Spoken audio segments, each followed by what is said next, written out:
I'd just like to know your thoughts on the death penalty. Yeah, great question. This is an area where I've been called a hypocrite.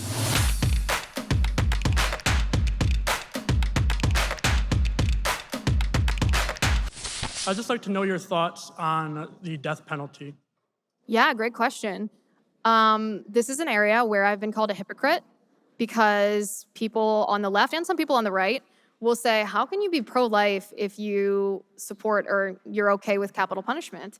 And my answer to that is, well, I'm glad I'm not a hypocrite. I don't support capital punishment, so good try. And hear me out, though. Hear me out. There's a lot of conservatives that are like, ooh, weak on crime, and I'm like, wrong again. Hear me out. So the reason why I'm not in favor of capital punishment is because, again, this is a timing issue. There were times in our country where capital punishment might have been necessary. There were times in our country where the idea of justice being that we are trying to restore order to our society, we are trying to protect those innocent people and their inherent rights from being violated by somebody else, required us to put people to death in order to restore the order to our society and to protect the innocent from being violated by somebody, a criminal who had already proved that they were willing to violate somebody else's inherent rights, right? So we're not at that point anymore. We have maximum security prisons, which are not being, we don't see jailbreaks there the same way that we saw in the Wild West, for example. We don't have facilities where it's impossible to incarcerate somebody without threatening someone else's livelihood, even to the point of, isolation. We really have the capacity in that sense to make sure that an individual is not a threat to other people, is not going to violate somebody else. That's the first thing. The second thing is there have been too many mistakes in capital punishment in our country, especially since the 1970s, where innocent people have been put to death and then exonerated after they had already been put to death based on DNA evidence. This is, in my opinion, inexcusable.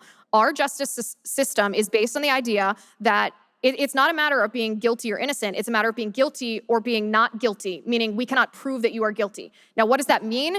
That means that we are willing in our justice system to let guilty people walk free if we cannot, as a jury, meet the standards of proving beyond a shadow of a doubt that that person is guilty.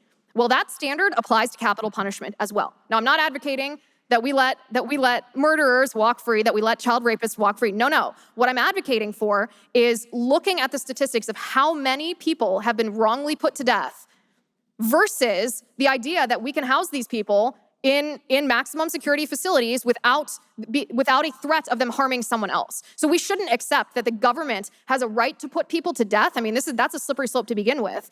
But we shouldn't accept that government has the power to put people to death and then accept the fact that the government has put innocent citizens to death. That is not okay.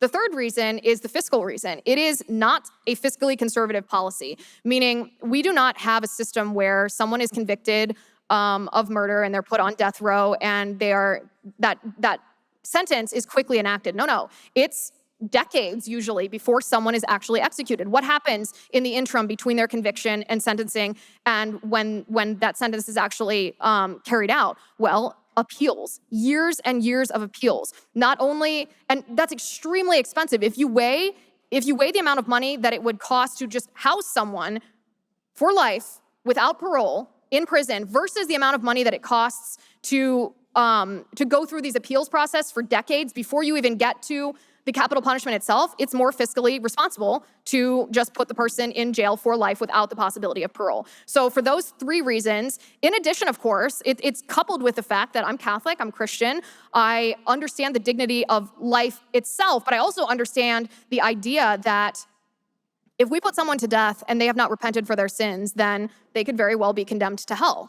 And that's a pretty hefty responsibility to hold on our shoulders when we have other options that would protect the innocent. And so if there's a possibility of allowing them, keeping other people safe, allowing them the possibility to hopefully repent so they're not condemned to hell, then we should try to do that as well. So for those reasons, I'm against capital punishment.